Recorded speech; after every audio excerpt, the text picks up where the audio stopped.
మీ వ్యాపార ప్రకటనల కోసం ఈ నంబర్ను సంప్రదించండి. శ్రీరెడ్డి గారి పైన వైఎస్ షర్మిల గారు ఇక్కడ హైదరాబాద్లోని సైబర్ క్రైమ్ పోలీసులకి ఫిర్యాదు అయితే చేయడం జరిగింది. అసలు ఎందుకు శ్రీరెడ్డి గారి పైన కేసు నమోదు చేశారు, అసలు ఏం జరిగింది? శ్రీరెడ్డి గారితో పాటు ఇంకొంతమంది వైసీపీ నేతల పైన కూడా కేసు నమోదు చేసినట్టు తెలుస్తుంది. మరి ఎవరు వాళ్ళు?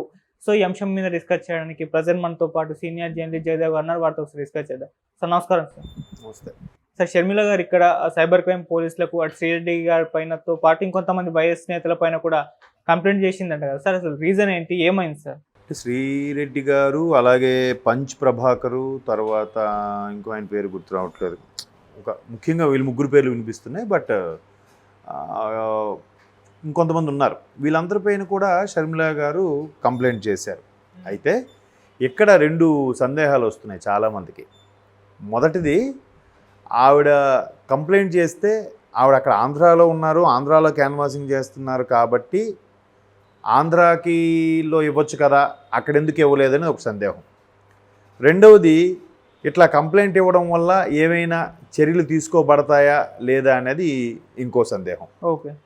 సో శ్రీరెడ్డి గారి మీద ఇక్కడ తెలంగాణలో ఇవ్వడం, ఈ రెండు సందేహాలు ఉన్నాయి. అయితే మొదటిది ఏంటి, ఆవిడ అక్కడ క్యాన్వాసింగ్ చేసి అక్కడ ఇక్కడ ఎందుకు ఇచ్చారనేది, దానికి కూడా మనం రెండు వెర్షన్స్ చెప్పచ్చు. ఎలా అంటే, మొదటిది సోషల్ మీడియా వేదికగా కామెంట్స్ కానీ వీడియోస్ కానీ చేసేటప్పుడు ఆ సదరు వ్యక్తి ఎక్కడి నుంచి చేస్తున్నారు అనేది క్లారిటీ లేదు. ఎక్కడి నుంచైనా చేయొచ్చు. ఇప్పుడు పంచ్ ప్రభాకర్ అని ఉన్నారు, ఆయన వైసీపీ ఫేవర్గా ఉంటాడు.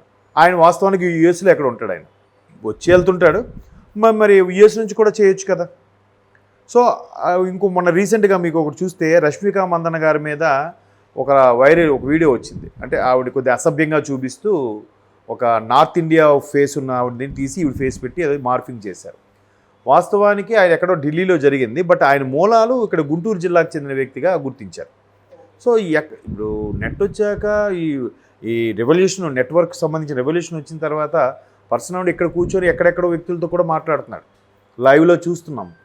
సో అట్లాంటప్పుడు అది ఐపీ బేస్ చేసుకొని ఇక్కడి నుంచి అక్కడ కూడా మాట్లాడి అన్నీ చేస్తున్నారు.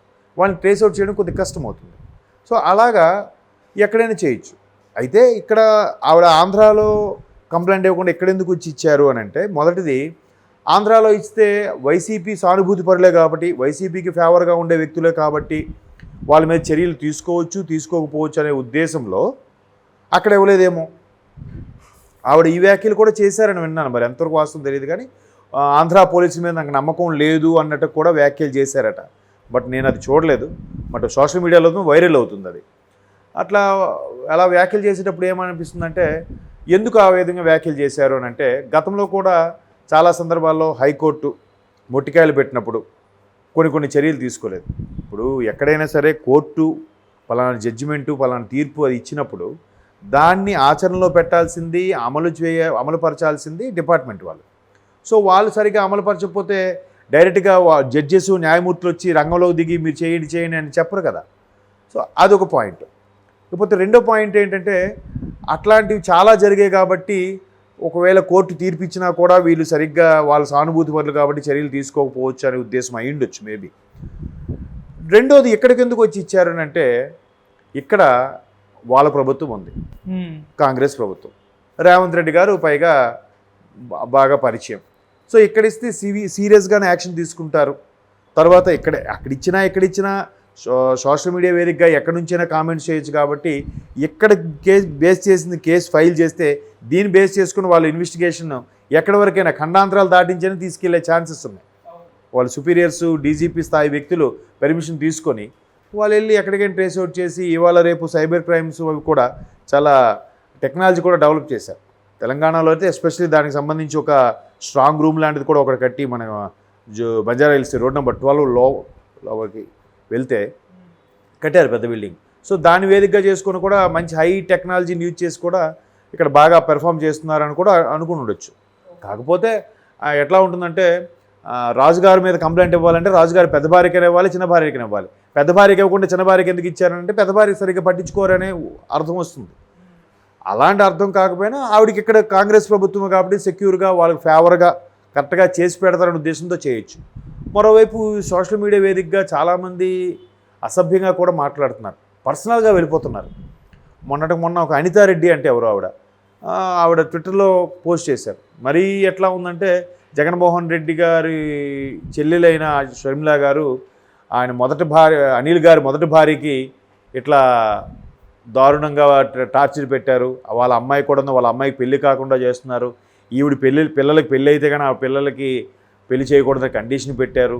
30 ఏళ్ళుగా ఆవిడ నరకం అనుభవిస్తుంది. ఇలా రకరకాలుగా ఏదో దగ్గర నుండి చూసినట్టుగా చేస్తున్నారు. అంటే జగన్మోహన్ రెడ్డి గారి దగ్గర మెప్పు కోసం ఈవిడ బద్నాం చేస్తున్నారు. అది చూడలేదు, తప్పు కదా. ఈవిడ ఒక ఆడపిల్లే కదా. మీరు ఓవరాల్గా ఎవరి విషయం బయట పెడుతున్నారు అలా కామెంట్ చేసేటప్పుడు? మీకు తెలియకుండానే రాజశేఖర రెడ్డి గారి కుటుంబ వ్యవహారాలు బయట పెడుతున్నారు మీరు.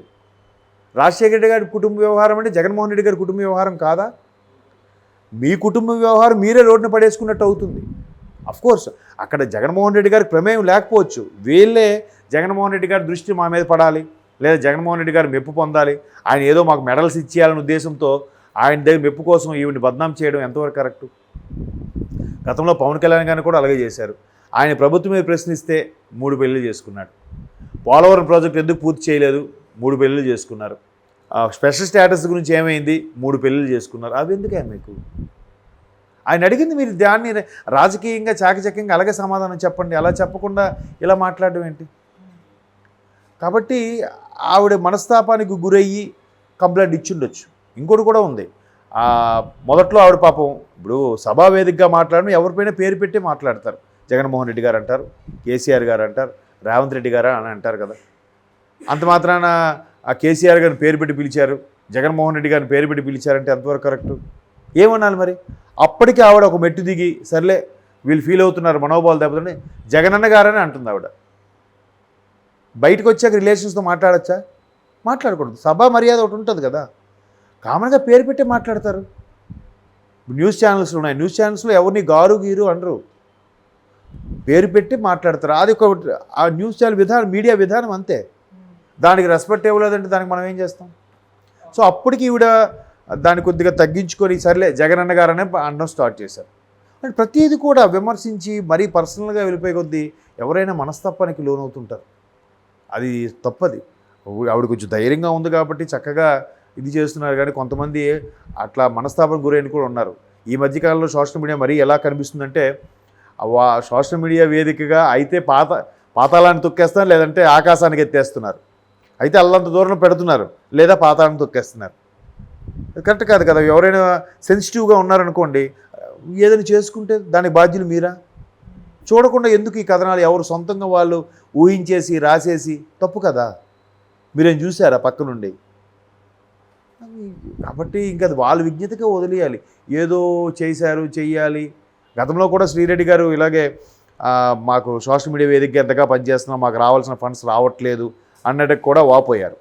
ఒక జస్ట్ హార్డ్లీ ఒక 3-4 మంత్స్ అవుద్దేమో అంతే నాకు తెలిసి. సో అలాంటప్పుడు ఒకరిని నిందిస్తేనే మీకు వ్యూస్ పెరుగుతాయి, ఒకరిని విమర్శిస్తేనే మీకు రేటింగ్స్ వస్తాయి, ఒకరిని బాగా దుయ్యబడితేనే కామెంట్స్ బాగా లైక్లు వస్తాయి అనుకుంటే ఇది కాదు దారి. ఎంతకని ఎట్లా విమర్శలు చేసుకుంటూ పోతే ఆ మనుషులకి ఏమైనా జరిగితే దానికి బాధ్యులు మీరా? కాదు కదా. కాబట్టి ఇంకా అది వాళ్ళ విజ్ఞతకే వదిలేయాలి. Okay sir, thank you so much sir.